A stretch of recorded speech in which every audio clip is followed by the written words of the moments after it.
नमस्कार, आपके साथ मैं हूं सबीना तामंग देशमुख। आप देख रहे हैं देश के नंबर 1 हिंदी न्यूज चैनल का नंबर 1 शो कच्चा चिट्ठा। कच्चा चिट्ठा की शुरुआत गाजा सिटी में चल रहे उस बड़े ऑपरेशन की जिसने हमास में हाहाकार मचा दिया है। खबर है कि 7 अक्टूबर को इजराइल पर हुए खूनी हमले के मास्टरमाइंड याह्या सिनवार को इजरायली सेना ने सुरंग में घेर लिया, जबकि हमास दावा कर रहा है कि इजरायली सेना अब गाजा सिटी में बुरी तरह घिर चुकी है। लेकिन इन सभी के बीच एक नाम उभरा है। बहुत ध्यान से सुनिएगा कि इन सभी के बीच में एक नाम कुछ इस तरह से उभरा है, सन्स ऑफ अबू जंदल। नेतन्याहू भी ये नाम सुनकर हैरान है।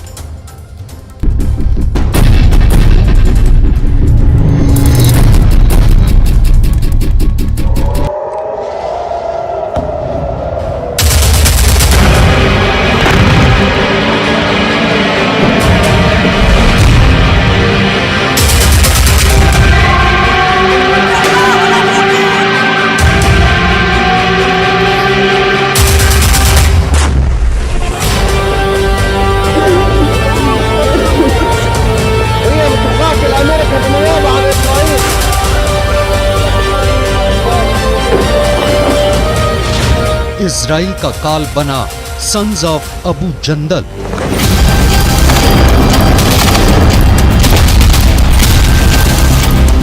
उत्तरी गाजा को इजराइल सेना बुरी तरह से रौंद रही है, लेकिन हैरानी की बात तो ये है कि 30 दिन की जंग के बाद भी गाजा शहर से हमास के लड़ाकों का सफाया इजराइल नहीं कर पाया है। खबर तो यहां तक आ चुकी है कि हमास, हिजबुल्लाह और अब फिलिस्तीन के सबसे खूंखार ग्रुप सन्स ऑफ अबू जंदल ने इजरायली सेना के खिलाफ मोर्चा खोल दिया है। हम आपको बता दें, सन्स ऑफ अबू जंदल के लड़ाकों ने फिलिस्तीन के राष्ट्रपति महमूद अब्बास को सिर्फ 24 घंटे का वक्त दिया है कि वो इजराइल के खिलाफ फिलिस्तीन की तरफ से भीषण और आर पार की जंग का ऐलान करें, नहीं तो महमूद अब्बास को भी सन्स ऑफ अबू जंदल जिंदा नहीं छोड़ेगा। हम आपको ये भी दिखाएंगे कि क्यों इजरायली सेना आनन फानन में ऐलान कर रही है कि उसने 7 अक्टूबर हमले के असली मास्टरमाइंड हमास के टॉप कमांडर याह्या सिनवार को गाजा की सुरंगों में घेर लिया है। हम आपको ये बताएंगे क्यों इजरायली सेना को हमास से लड़ने के लिए अमेरिका, फ्रांस और यूरोपीय देशों से बेहद घातक हथियार और बंकर बस्टर बमों की जरूरत पड़ रही है।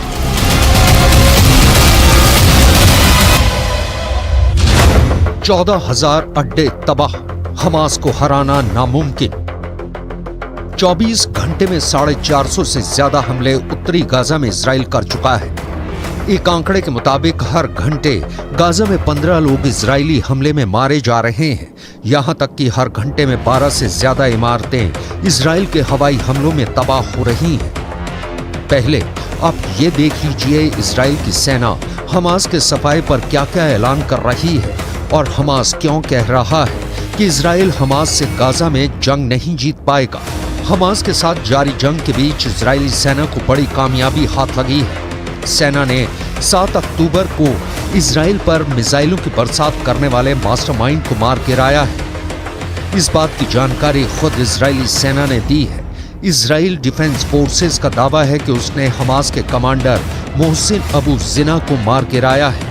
आईडीएफ के मुताबिक मोहसिन अबू जिना हमास के इंटेलिजेंस और वेपन डिपार्टमेंट का हेड था। इजरायली सेना ने दावा किया है कि उसने अबू जिना को मार गिराया है। इधर आईडीएफ के 9 सैनिकों ने रात भर में हमास के कई ठिकानों को निशाना बनाया, जबकि 150 से ज्यादा सुरंगों को पिछले 24 घंटे में तबाह करने का दावा इजरायली सेना ने किया है।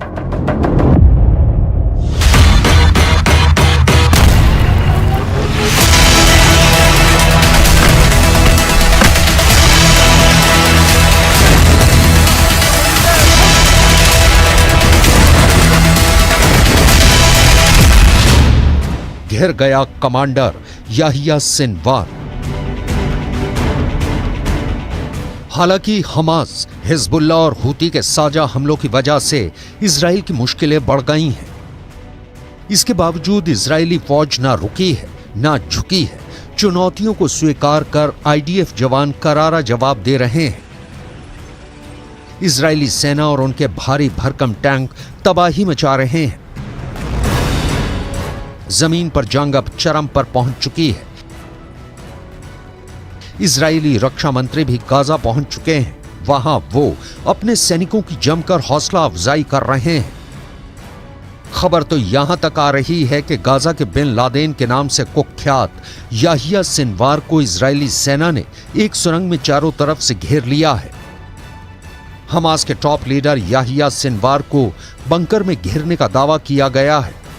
सुरंग में बुरी तरह से फंस चुके सिनवार की सुरंग पर हवाई हमले किए जा रहे हैं, जबकि जमीन पर इजरायली सेना ताबड़तोड़ हमले सुरंग पर कर रही है। इजराइल डिफेंस फोर्सेस का कहना है कि उसके हमले में हमास के कम से कम 10 लड़ाके मारे जा चुके हैं। ये वो आतंकी थे जिन्होंने अल कुद्स अस्पताल के पास एक बिल्डिंग में शरण ली थी। इसी के पास की ही एक सुरंग में याहिया सिनवार मौजूद है, जो अब इजरायली सेना के टारगेट पर आ चुका है। 7 अक्टूबर को इजराइल पर हुए खूनी हमलों का असली मास्टरमाइंड याहिया सिनवार ही है, जिसे अब इजराइल मारने जा रहा है। इजराइल ने गाजा में हमास के लड़ाकों को ऑफर दिया है कि या तो हमास के लड़ाके खुद ही सिनवार को मार दें या उसे इजराइल को सौंप दें। अगर ऐसा हुआ तो युद्ध खत्म हो जाएगा। इजराइल के रक्षा मंत्री योव गैलेंट ने सिनवार के छिपे होने के सटीक स्थान का खुलासा नहीं किया। מה שקורה ביממה האחרונה זה דבר מרשים מאוד מבחינת הפעולה של צה"ל. שילוב בין כוחות האוויר לכוחות היבשה מרעיד את רצועת עזה.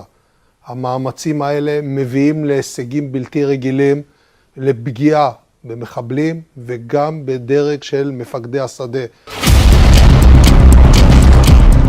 सिनवार को गाजा का बिन लादेन कहा जाता है।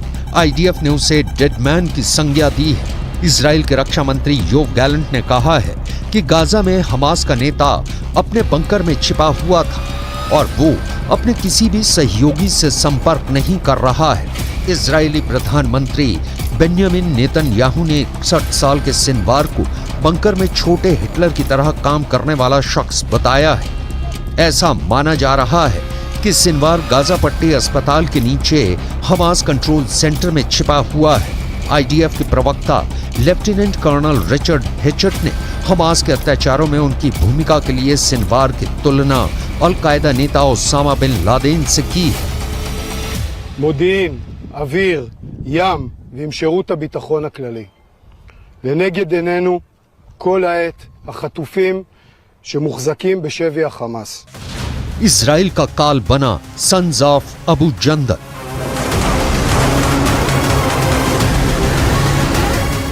गाजा में जब से जमीनी हमले इजराइल ने शुरू किए हैं, तब से 34 से ज्यादा इजरायली सैनिक मारे जा चुके हैं। इजराइल 2 दर्जन के करीब टैंक भी तबाह करने का दावा हमास कर रहा है। हमास के साथ हिजबुल्लाह और हूथी के लड़ाके ही जंग नहीं कर रहे हैं, बल्कि अब तो सन्स ऑफ अबू जंदल के लड़ाके इजराइल के खिलाफ जंग में कूद पड़े हैं। सन्स ऑफ अबू जंदल लड़ाके फिलिस्तीन के राष्ट्रपति महमूद अब्बास से इसलिए बेहद नाराज हैं क्योंकि फिलिस्तीन के राष्ट्रपति ने जंग के 30 दिन बाद भी इजराइल के खिलाफ युद्ध का ऐलान नहीं किया है। अब फिलिस्तीन के राष्ट्रपति महमूद अब्बास को सिर्फ 24 घंटे का वक्त दिया गया है। या तो इजराइल के खिलाफ युद्ध करो या फिर अपनी मौत का इंतजार करो। आप इस वीडियो को देखिए जहां फिलिस्तीनी प्रेसिडेंट महमूद अब्बास के काफिले पर आतंकी हमले का दावा किया गया है। इस हमले में राष्ट्रपति महमूद अब्बास का एक बॉडीगार्ड मारा गया है।